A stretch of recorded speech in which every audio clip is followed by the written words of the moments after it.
Hello people, I'm the Real Comic Book Gamer. Today I'm going to be counting down my top 5 most underrated graphic novels of all time. So I did my top 5 most overrated graphic novels, and a lot of people wanted me to do a top 5 underrated. So today, actually I'm going to be doing 6. I'm doing 6 because I was counting down my top 5 and I was like, you know what, I really need to add this one. Now, these aren't necessarily the top 6 because it was so hard to narrow it down. I was like, okay, I just gotta add in some from each category. So I'm gonna start off with 2 Marvel, 2 DC, and then 3 independent. Well, 1 is sort of independent, you'll see. Anyway, so it's not really in order except for number 1. Number 1 is, to me, the most underrated graphic novel of all time. It's severely underrated, but yeah. So also, no one cares about what your definition of graphic novel is. I saw someone in the comments before saying, well, actually, a graphic novel is something that's published as a complete book, to where a trade paperback is something that is, a collection of issues put into a book. So that's the difference. It's like, no one cares. I don't care. I'm going to call it a graphic novel. That's what I'm calling it. Anyways, let's get into it. Number 6 is Punisher Black and White. This is the first volume of the Marvel Now series. It's great. It's Punisher fighting the cartel. He moves from New York City to California, and he decides to fight the cartel. You got the classic Punisher stuff going on, like, hey, do the cops like him? Some do, some hate him, because he's keeping the streets safe. He's doing their job for them, but at the same time, he's lessening the effect of the police department. So it's like, oh, what's the controversy there? You've got Punisher doing some very cool military stuff. It's a very militarized book, which I love, and it's very simple. It's not trying to like overdo it. It's not like, hey, we'll throw in guest stars everywhere, which this is the book that I point to all the time when I'm like, this is what I want a Deathstroke to be like,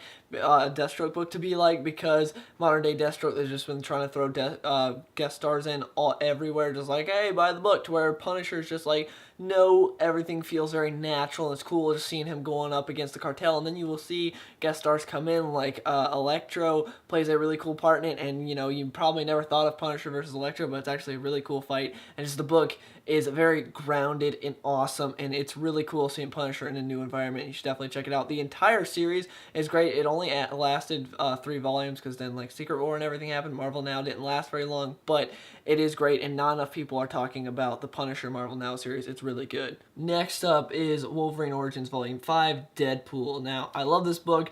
I've heard no one talk about it. When I first read it, I was like, this is fantastic. It's my favorite Wolverine Deadpool book. It's so good. It's a book about Wolverine, but Deadpool is in it heavily. That's why the name of the volume is Deadpool. It's basically, without spoiling anything, Deadpool is hunting down Wolverine throughout the book. He's been hired to hunt him down, and you see this various stuff going on. Like, it's hard because I can't spoil anything, because there's sort of plot twists at the end. The art's not necessarily my favorite. It's done by Steve Dillon. I'm always kind of love-hate relationship with that art, because pretty much everyone looks the same. It's just like, it's not bad, but it's just okay. But the writing's great. It's done by Daniel Way. Daniel Way is one of my favorite Deadpool writers. Him and Cullen Bunn are like my top 2 favorite Deadpool writers, and Daniel Way did a fantastic job with like the overall series of Wolverine Origins for the most part. Had some missteps here and there, but for the most part, pretty good. And this is one of my favorite volumes from that entire series.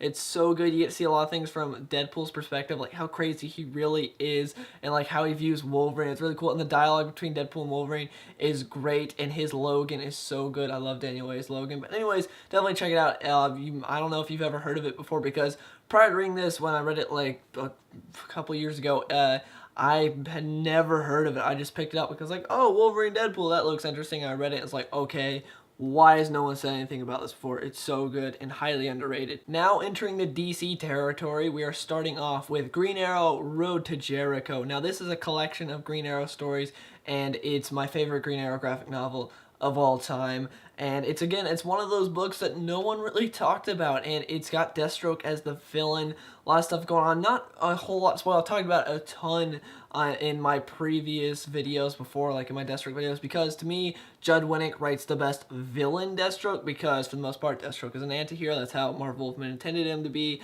but a lot of writers make him a villain, and they screw him up majorly. They just completely miss the points of his character, to where Judd Winnick writes a perfect Deathstroke in terms of making him a villain. Like, he's so menacing and creepy and awesome, and just a guy you don't want to mess with, and badass. And he's got my favorite dialogue ever delivered from Deathstroke. Like, my favorite line from Deathstroke is in this book. It's so good, because at the end, Deathstroke takes on Black Canary and Green Arrow at the same time. They just have an awesome fight, great confrontation, and you see a lot of stuff building up throughout the book to that final fight, and it's so good. And we had a lot of stuff leading up to this also, like Identity Crisis when Deathstroke and Green Arrow fought. Well, when Deathstroke took on the Justice League, and then Green Arrow is able to take him down by hitting him in the empty eye socket, and that's what drove him crazy and had him lose that fight, because up until then he's kicking the crap out of Justice League. So there's some revenge going on there, and there's some other stuff that's happening, and you get a lot of great stuff, great moments with the Green Arrow family. It's so good. Also, it reinvented Green Arrow, because up until this time, Green Arrow was an average brawler. He was a great archer, but an average brawler, and nothing great in the DC universe in terms of, like, who could Green Arrow take down the DC universe? Not very many people. After this book, a feared fighter, really awesome warrior, turned Green Arrow into this beast. And yeah, I really love Road to Jericho, and Judd Winnick had probably my favorite run on Green Arrow ever. Now, for the final DC book on this list, we have Jonah Hex No Way Back. Now, most of you guys probably knew that I was going to sneak some Jonah Hex on here somewhere. This is my favorite Jonah Hex graphic novel. It's so great. One of the few connected stories that Jimmy Palmiotti and Justin Gray did. Those guys are my favorite Jonah Hex writers. They wrote him for years, and most of their stuff was, while connected in the same universe and everything, they were just one-shots, and they did a few stories that were actually, you know, complete story arcs, and this is one of them. The New 52 was all connected, though, was all a complete flowing story, but prior to New 52 they did very few, and this is one of them. No Way Back, so great. Jonah Hex, he finds his mother. Not going to go into Jonah Hex's origin right now, but his mother was not very great to him. She left him with his abusive father. His father ended up selling him to Apaches, to where he became a slave. Anyways, again, not getting into his origin. So his mother was responsible for a lot of bad things that happened to him. She's a complete drunk. Stuff happens. He finds out he's got a half-brother, and in the end, they have a standoff against this evil Mexican and his gang, and it's so great. It's classic Western. I love it. It's got a really good story, and again, trying not to spoil things, but you should definitely check it out. The art might not necessarily be to your liking, because with a lot of Jonah Hex books, they didn't get the greatest artists, but if you can get past that and see the amazing writing, and these guys write characters like nobody else. Like, seriously, Justin Gray and Jimmy Palmiotti, the characterization they put in their books are amazing, and the storytelling they do is fantastic as well, because they're used to writing one-shots to where they have to get all these different story beats in there, as long as also character development in one issue, and giving them a whole storyline to do it, they just kill it. The first indie book on the list is Abaddon, which is another Justin Gray, Jimmy Palmiotti Western. Now, this was a Kickstarter project they did. You can get it on, I believe, paperfilms.com, which is Jimmy Palmiotti's, like, independent publisher that he uses to do his books. But anyways, this is the only Kickstarter I've ever given to, because basically All-Star Western, which was the Jonah Hex book in New 52, it got canceled, and they're like, hey guys, we still got at least one more Western in us, and we really want to tell this story, so if you want to see it, give money. And so I did, and I got the copy of the book, and it's so good. It's a very short but great mystery Western, and if that interests you at all, you should definitely read it. It's a mystery that takes place in the Old West, where people are getting killed. You got new characters to be introduced to, and it's just overall fantastic. I can't say a whole lot without spoiling things, because again, it is a mystery. So yeah, anyways, Old West mystery, if that interests you at all, go check it out. I haven't really heard anyone talk about it. It's so good. Hasn't been out for too long. It came out like early last year, I believe, is when it came out. I think that's when I got my copy. But anyways, so good. Definitely check it out. And next up is The Fade Out. Now, I know I said this is a top 6 list, but this is technically 3 more books, because The Fade Out is a 3-part story. There's Act 1, 2, and 3, and Act 3 is my favorite. Act 1 is probably my second favorite, but Act 3 ties it together so nicely. The entire story is great, and you should definitely read all 3. So good, because you can't just read Act 3 and then be like, what? You'd spoil everything for yourself, and just not worth it, and it's just, don't do that. Anyways, this is Ed Brubaker's noir crime book. It's about the film industry back in like the 40s and 50s, and it's really, really good.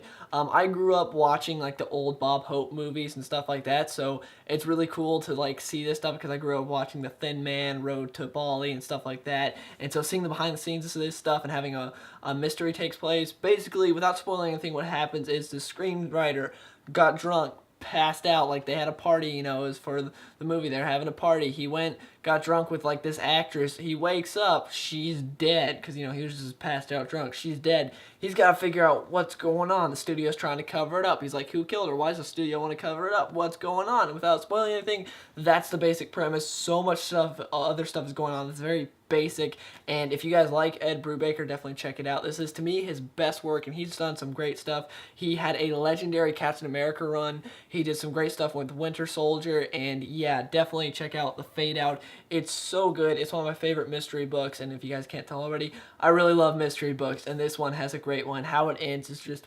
perfect. I love this book so much. Definitely check out The Fade Out. Okay, so the rest of the list was just in a random order, not necessarily my top 5, but this one is the #1 most underappreciated, underrated graphic novel of all time, in my opinion, and that is Cobra's Last Laugh. Yes, G.I. Joe, Cobra's Last Laugh.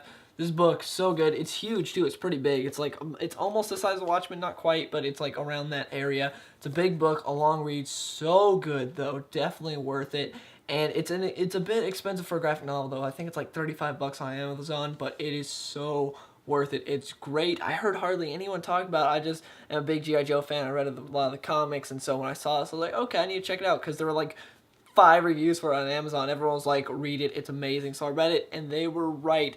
So good. It's so, like, it's a thriller mystery that takes place in the G.I. Joe universe with this character that goes undercover in the Cobra organization. He tries to figure things out. There's a lot of sacrifice he has to make. A huge thing happens at the end, and it's just, do not spoil this book for you. If you do, that's just, don't be an idiot. This book is so good. You're best going into it knowing as little as possible. Again, mystery, thriller, G.I. Joe guy goes undercover in the Cobra organization, and it's amazing. It's everything you want in a mystery thriller. It's if they made a film adaptation, Fincher, please direct it like that. I would love a movie adaptation of this book with David Fincher directing. It'd be so perfect. But anyways, yeah, go check this out. I know I can't really say a whole lot because otherwise I'll be spoiling things. Look at the cover. The cover's so great, and it's just, oh, it's so good.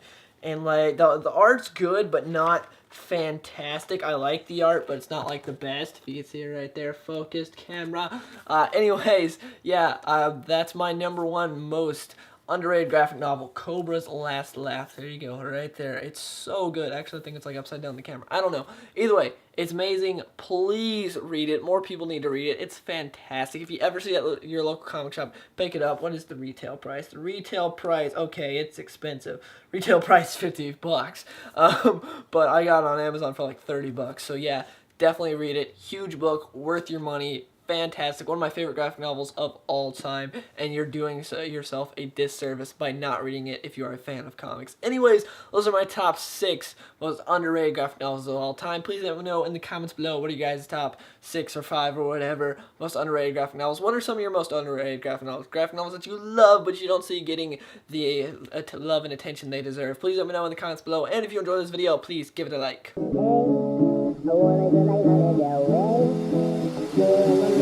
Hey, I want a girl like Lana Del Rey. I see her in my mind.